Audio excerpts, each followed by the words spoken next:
बस एक ताकतवर फोन कॉल हुआ और जो अफसर सच को दुनिया के सामने लाने की हिम्मत कर रहा था, वही अचानक खुद मुसीबतों के जाल में फंस गया। जैसे किसी ने पल भर में पूरा खेल पलट दिया हो। हर तरफ खामोशी थी, लेकिन उस खामोशी के पीछे एक ऐसा तूफान उठ रहा था जो कई जिंदगियों को बर्बाद करने वाला था। गिन्नी की आवाज में घबराहट साफ झलक रही थी जब उसने मिनिस्टर को चेतावनी दी, कुछ तो बहुत बड़ा गड़बड़ है, सावधान रहिएगा। आज जो होने वाला है उसके बाद शायद कुछ भी पहले जैसा नहीं रहेगा। मिनिस्टर ने बात को हल्के में लेने की कोशिश की, लेकिन उसकी आंखों में भी एक पल के लिए डर चमक उठा।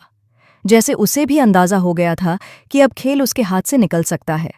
उधर अंजलि अवस्थी ने कसम खा ली थी। यह अब सिर्फ एक केस नहीं था, यह उसकी जिद बन चुका था, उसका मिशन। उसने ठान लिया था कि इस बार कोई नहीं बचेगा। युवराज ठाकुर, मंत्री उदय प्रताप राजवंशी, दामोदर मजूमदार, गिन्नी, प्रकाश त्रिपाठी, हर वो चेहरा जो अब तक कानून के पीछे छिपकर अपने पापों पर पर्दा डालता आया था, सब बेनकाब होंगे। तभी वेद राजवंशी सामने आया। उसकी आंखों में एक अजीब सा आत्मविश्वास था। उसने धीमी आवाज में कहा, आप अब भी छोटे हथियारों से लड़ रही हैं अंजलि, लेकिन इस बार दुश्मन बहुत बड़ा है। इसलिए मैं एक ऐसा हथियार लेकर आया हूं जो सीधे उनकी जड़ों पर वार करेगा। अंजलि ने हैरानी से पूछा, कौन सा हथियार? वेद ने एक फाइल उसकी ओर बढ़ाई। फाइल खुलते ही अंजलि की आंखें फैल गईं। उसमें सिर्फ कागज नहीं थे, वो सबूत थे, video, bank transaction, secret deals और ऐसे नाम जो सामने आते ही सत्ता की नींव हिला सकते थे। ये तुम्हें कहाँ से मिला? अंजलि की आवाज कांप गई। वेद ने जवाब दिया, क्योंकि इस खेल में एक गद्दार भी है जो अब उनके साथ नहीं है।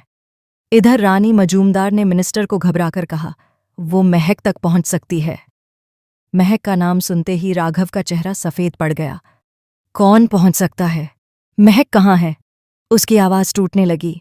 गिन्नी ने ताना मारते हुए कहा, आपने तो उसे विदा कर दिया था, अब वो उनके घर की जिम्मेदारी है, चाहे वो उसे सम्मान दें या सौदे की चीज बना दें। यह सुनते ही राघव का दिल जैसे बैठ गया और फिर सामने आया वो सच जिसने हर किसी को हिला दिया।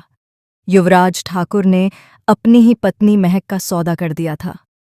साउथ दिल्ली की 500 करोड़ की प्रॉपर्टी के बदले अपनी पत्नी। क्या कोई इंसान इतना गिर सकता है? राघव का गुस्सा ज्वालामुखी बन चुका था, लेकिन गिन्नी ने एक और वार किया। आज आपके पापों का प्रायश्चित आपकी बेटी करेगी। चुप रहो! राघव गरजा। उसे कोई बचाएगा, और वो है अंजलि अवस्थी। उसी पल दरवाजे जोर से खुले।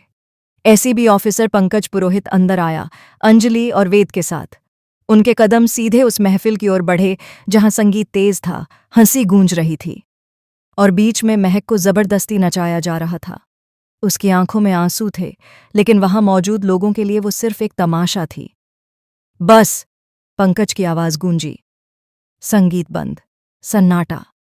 कुछ सेकंड में पूरी महफिल बिखर गई। मंत्री आहूजा ने गुस्से में चिल्लाकर कहा, इन्हें खत्म कर दो, और फिर शुरू हुआ टकराव। गुंडे टूट पड़े, लेकिन अंजलि और वेद दीवार बनकर खड़े हो गए। वेद का हर वार जैसे सालों का गुस्सा निकाल रहा था। उसने युवराज को जमीन पर गिराकर ऐसा मारा कि उसका अहंकार चकनाचूर हो गया। तभी पंकज ने वो सबूत सबके सामने रख दिए। 500 करोड़ की डील, नकली कंपनियां, ब्लैक मनी और इंसानों की खरीद फरोख्त तक। हर चेहरा पीला पड़ गया। अंजलि ने आगे बढ़कर मंत्री का कॉलर पकड़ लिया और जोरदार थप्पड़ जड़ दिए। कमरे में मौजूद हर शख्स समझ गया, आज पहली बार सत्ता को किसी ने खुली चुनौती दी है। मंत्री ने कांपते हुए फोन मिलाया। कुछ सेकंड बाद आदेश आ गया, एसीबी ऑफिसर पंकज, तुरंत पीछे हटिए। पंकज की मुट्ठियां भींच गईं, लेकिन उसे झुकना पड़ा। अंजलि की आंखों में आग जल उठी। उसने गन उठाकर मंत्री के सिर पर तान दी। कल पूरी दुनिया तुम्हारा असली चेहरा देखेगी। अचानक लाइट चली गई। घुप अंधेरा, चीखें, भागते कदमों की आवाज, और जब रोशनी वापस आई, मंत्री गायब था, युवराज भी, सबूतों का एक हिस्सा भी। ये अंदर का खेल है, वेद फुसफुसाया। अंजलि ने तुरंत राघव को फोन किया। महक सुरक्षित है, लेकिन गिन्नी ने फोन छीन लिया। तुम्हें लगता है खेल खत्म हो गया? असली खेल अब शुरू होगा। अंजलि ने ठंडे स्वर में कहा, कल तुम्हारे पास बचने की कोई जगह नहीं होगी। सारे सबूत मेरे पास हैं। उधर डर ने सबको जकड़ लिया था। युवराज बुरी तरह कांप रहा था। अगर मैं पकड़ा गया तो सब खत्म। मंत्री की आवाज आई। सुबह होने से पहले उस एसीबी ऑफिसर को सस्पेंड करवा दो। प्रकाश बोला, जब तक मंत्री सुरक्षित हैं हम सुरक्षित हैं। लेकिन युवराज के दिमाग में एक खतरनाक योजना जन्म ले चुकी थी।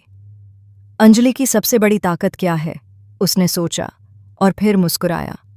उसका परिवार। अगर उसके पिता गणेश अवस्थी हमारे कब्जे में आ जाएं तो अंजलि घुटनों पर आ जाएगी। उन्हें नहीं पता था, दरवाजे के बाहर खड़ा एक शख्स सब सुन चुका था। वेद। उसने तुरंत अंजलि की ओर देखा। अब यह सिर्फ केस नहीं रहा, यह युद्ध है। लेकिन सबसे बड़ा झटका अभी बाकी था। वेद ने धीरे से कहा, एक और सच है जो मैंने अभी तक तुमसे छिपाया। अंजलि चौंक गई। क्या? वेद बोला, इस पूरे खेल का मास्टरमाइंड मंत्री नहीं है। तो फिर कौन है? वेद की नजर गिन्नी पर टिक गई। वो सिर्फ मोहरा नहीं, असली खिलाड़ी है। अंजलि के पैरों तले जमीन खिसक गई। अब सवाल यह नहीं था कि सच सामने आएगा या नहीं।